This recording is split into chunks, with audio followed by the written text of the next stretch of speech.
Hey folks, this is Jimmy here in Paleo Mountain, up in Strange, Vermont, here in the northeast of the United States of America, where I'm going to show you proof positive of an ancient civilization that now is, well, not talked about. It's totally lost. I call them the White Stone people because they loved using white quartz in their artwork and their tools, their representations of the world and of themselves. And I'm going to show you a few things that you'll probably recognize right away. They used a lot of quartz here. And this is a ground piece of quartz.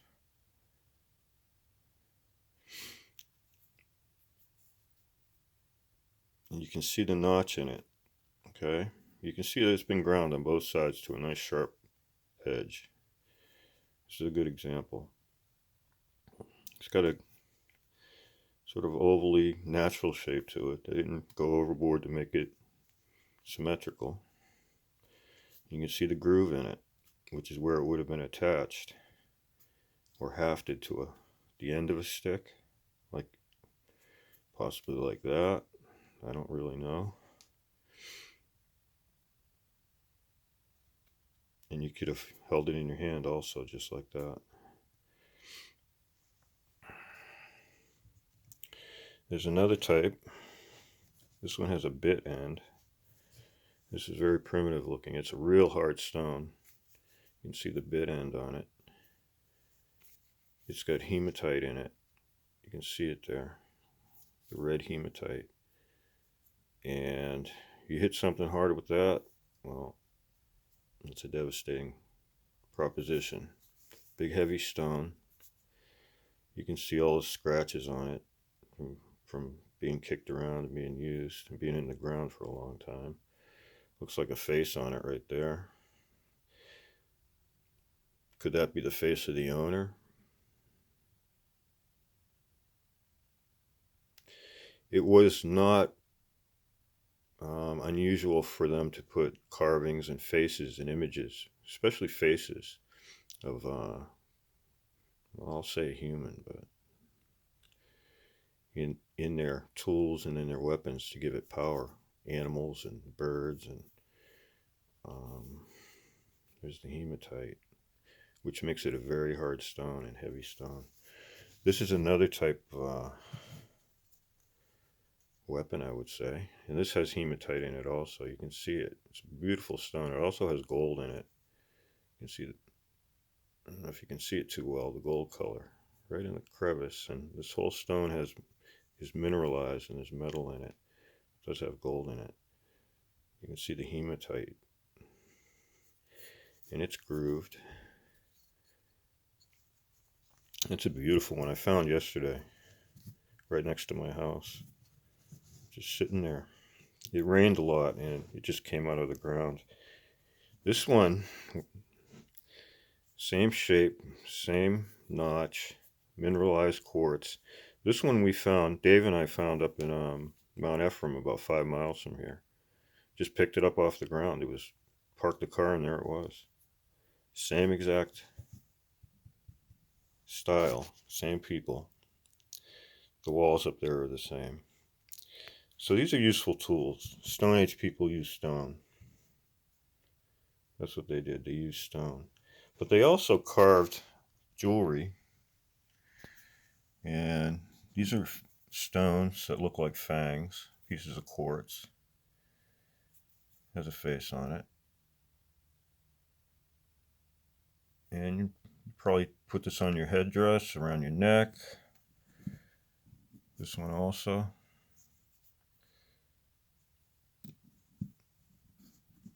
Pendant to go around your neck of an elephant. Think about it, an elephant here in North America. When was that? When did that happen? When were there elephants in North America that people would have carved them and walked around with them around their neck? They created art. They had metal, at least some metal work, because there's a piece of gold right there. somehow attached to this piece of quartz that looks like a buffalo. Buffalo's kneeling on the ground. This piece of quartz was found inside the stone wall on the property, one of the stone walls, right inside of it, in a chamber. This was found on top of one of the burial mounds here, where I believe there's giants in them, large hominids, on the east side of the mountain. It's very peculiar because it's it's got a human face, and it's in a position like the Sphinx in Egypt, in that type of position, that reclining position.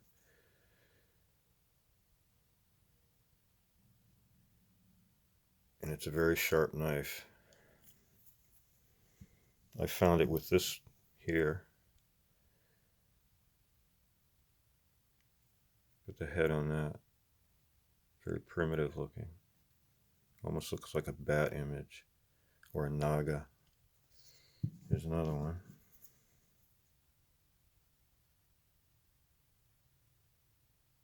I love this. There's a piece of quartz going down it. It's like a walking giant in long robes. Here's my horse. I found that a long time ago. And this is also a weapon, or at least it goes on top of a stick. There's notches on the bottom. You could walk around with that, put it against your chest, whatever. That's a horse, primitive horse. Here's another horse.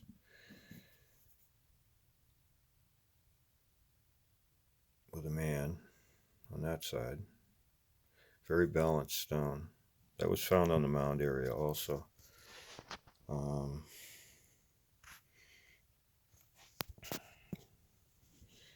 white quartz awl. Looks like a bird in a nest.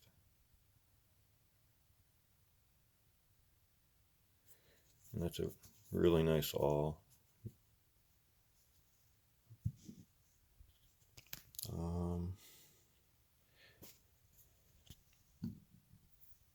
Especially this one, little tiny stone with the guy on it.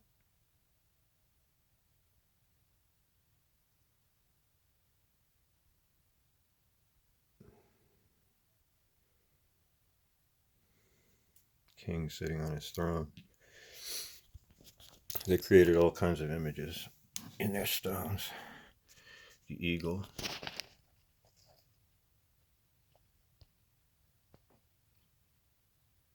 Looks like an eagle landing. There's an eagle right there. There's the horse.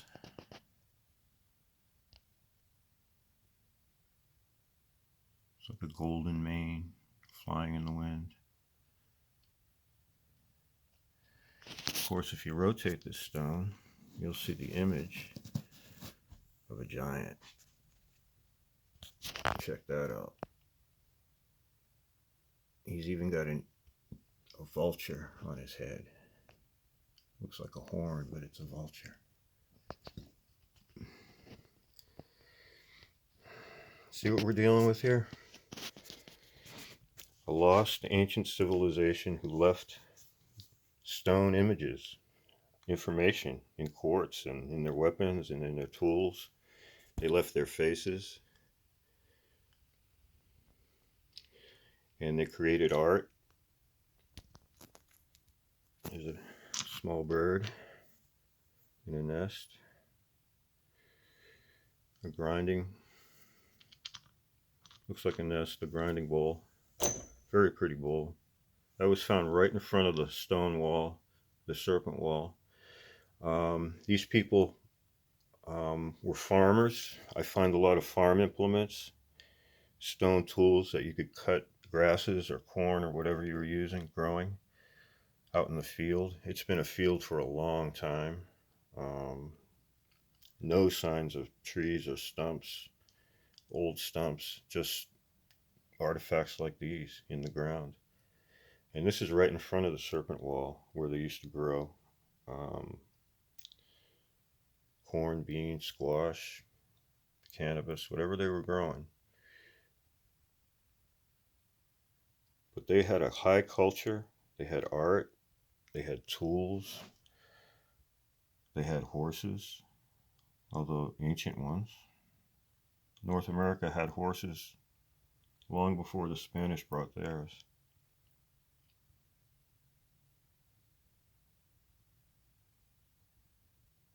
Buffalo here in Vermont. Giants. Look at this guy. This is a cutting tool. Piece of quartz. You can see the edge on it. The edge is all finely worked. And it's a disc with the face of a giant.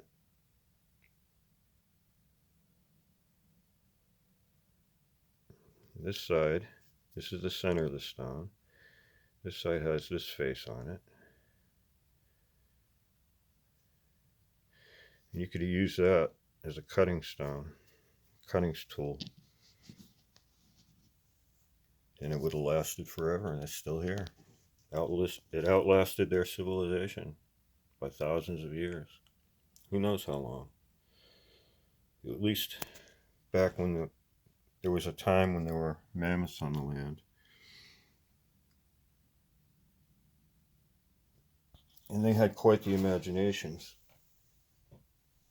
I'm going to show you this stone. They liked serpents, and this is a serpent head right there. And there's a bird, a parrot or parakeet, whatever.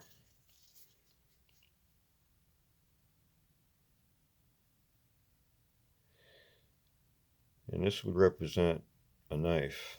There's the blade right there. And that blade would have cut something special. You hold it this way, you have the knife, and you hold it this way, you have the serpent. It's a complicated stone, but I have other examples of bird stones exactly like this. Well, not exactly, but similar shapes and design, but made out of different pieces of stone. And they used the stone for its natural beauty. And people call these geoglyphs, and I say yes they are, but they've been modified. They are geoglyphs. They were taken out of the ground and used. Piece of orange.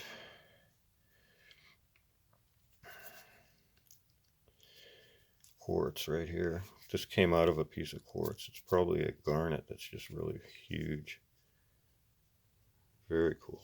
They liked the orange stone. It was very important to them. And you don't find a lot of it, but what you do find has been sometimes just chunks of orange stone. The orange was special to them. And the white, of course, and the green stone. Orange, white, and green, and red. So there's a lot of colorful stone here. Some gold we find up here on the mountain, like right there. It's a piece of gold shining right in there. Doesn't look gold colored, but that's what it is. Not a whole lot of it, but I find it. Mostly this stuff right here, white quartz. Horse imagery, buffalo, elephant, human, bird imagery, even fish imagery.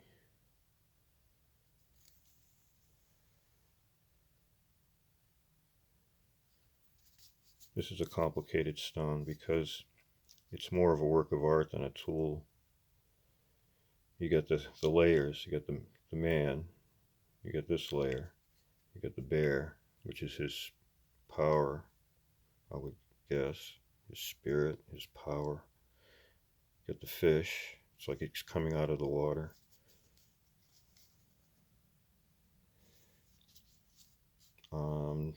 There's really no cutting surface on this. It's just a nice stone. It does stand up like that. You put it on your shelf back then. Imagine the woodworking that these people did.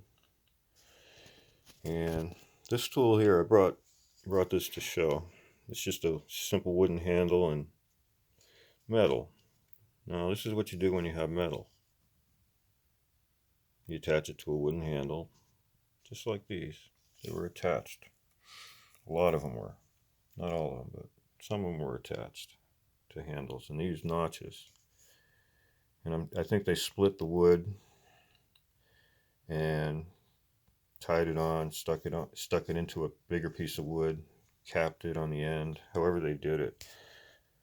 I haven't found any wooden handles. I found some bone handles, etched bone handles that were split in the top. Right here, they were split, and you could have fit a stone in and tied it on and stuck it on with whatever, but you could have done that. But I'm not sure. These are grinders, little stone grinders. You can see the grinding surface. Just finger stones to do some of the work. And they'd find the hard cobbles and the harder pieces of quartz and make grinders out of them and grind up the other pieces of quartz. That's a face. Some type of tool. But there's a face in it. A woman, I think, with a nice headdress or hair. These people had culture, they had style. And they were Stone Age, they used stones. And it was a stone technology, highly advanced, and a Stone Age people would have their own natural sciences. That's why they're hard to understand. They used natural science. I call it science, but it was their advancement in technology, stone technology. The way they used stone, the stone they used, how they put it together, how it affected their lives, how it healed them and helped them, and this is how it held information. And it even has their faces.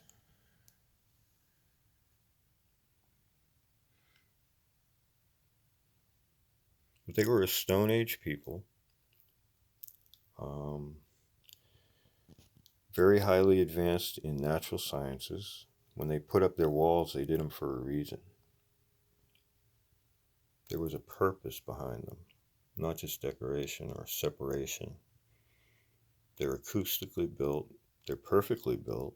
They're still standing, many of them. They're lined with quartz.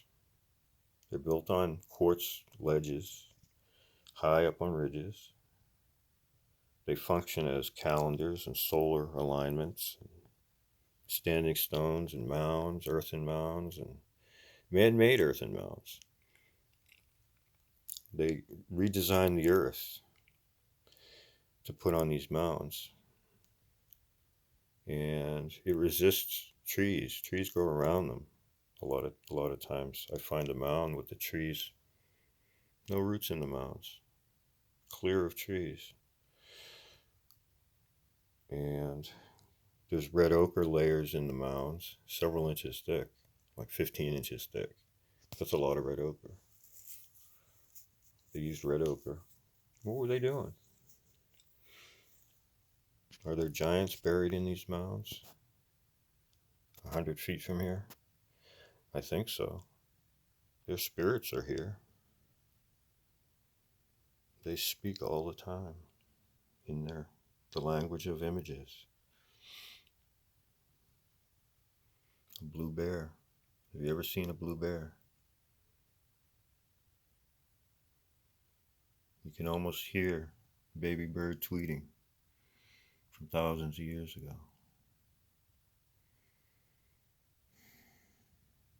These people were real. They were cultured. They were Stone Age. They had their natural sciences. They had animals like horses and elephants and buffalo.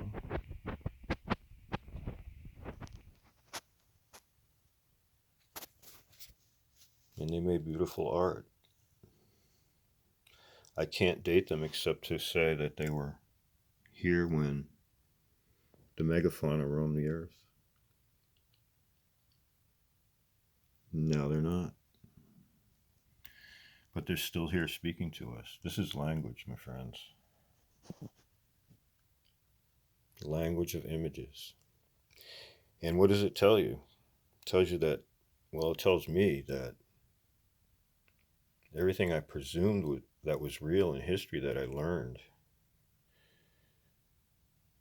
in my public education was wrong. And I'll tell you how I got there. I was out by the wall and I saw a geometric shape, a triangle, standing on its point in the form of a large stone in the wall. Perfectly shaped triangle stone, very heavy, a few 100-pound stone. And looking at it, it changed my perception of the wall. This can't be a thrown together thing. If someone would go through all of that to put that in there, and I backed up and I looked at the wall, and it was perfectly shaped geometrical patterns in the wall, the way the stones were laid, and the wall was designed like a bridge. A bridge builder would have built a wall like that. They knew what they were doing when they put one stone against another. And it's not the only wall on the property. There are 3 of them, and they're several hundred meters long, and they're built on ledge. They don't sink in the earth. They're hollow. You bang on them, the stones ring out.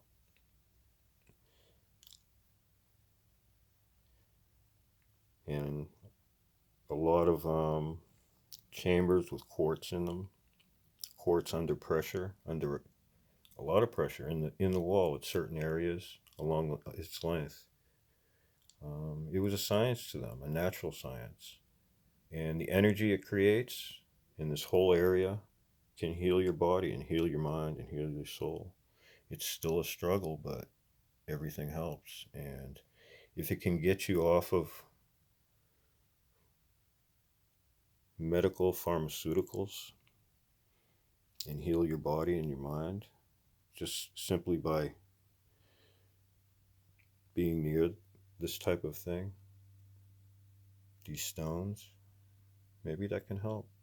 Maybe that's one way of healing the body and the mind, is by spending time with stones and crystals and looking at the images and self-reflecting and thinking about your life. And they make you want to be better because they make you think about your life. Where do I fit into this story? And what do I do with it? Do I tell it? Do I say what I see? I mean,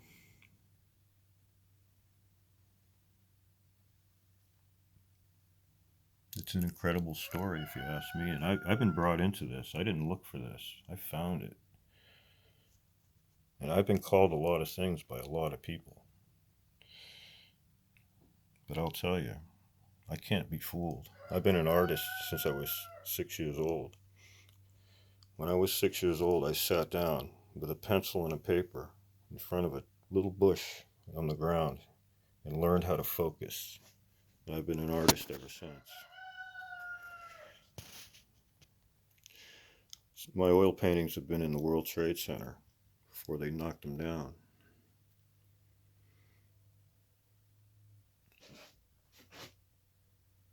I've been around images a long time. I was a portrait painter. I was a mural painter. And I found this stuff. More like it found me. Because the story of me coming here, my wife and I, and my dogs, our dogs, it's sort of an amazing story. And the message I get here is simply tell the story. Tell the story. Tell the story. And that's what I'm doing.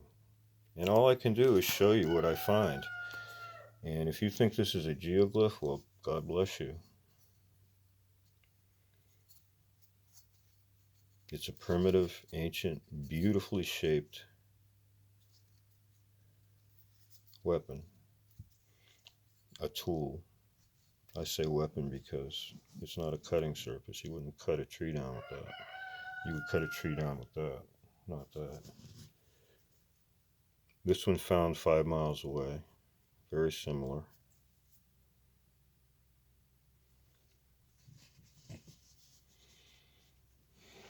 Everything else found within a 100-yard circle. All of these. This is a sacred site we're on, surrounded by water, high up on a ridge. And I just happened to be here and find this stuff. Primitive, ancient technology. Stone Age people with a primitive science that they took forward as far as they could. The science, the Stone Age science, Stone Age technology. And they put beauty and art in it. So who were they? These people that appreciated art and beauty that we know nothing about. Legends tell us they were giants, but not all of them were. A lot of these fit right in your hand. They lived alongside strange people, strange animals. I believe there were large hominids mixed in with normal sized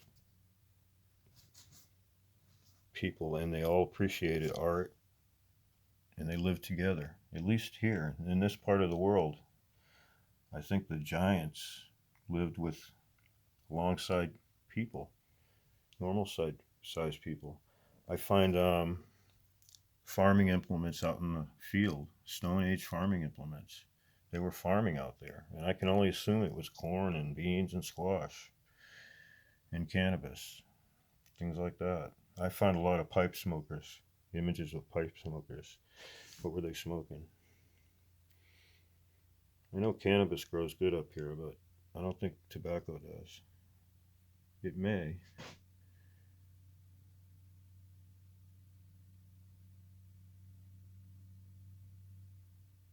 Horses up here in the mountain, in Vermont, in Buffalo, and strange people. Thank you folks for visiting Paleo Mountain here in strange Vermont.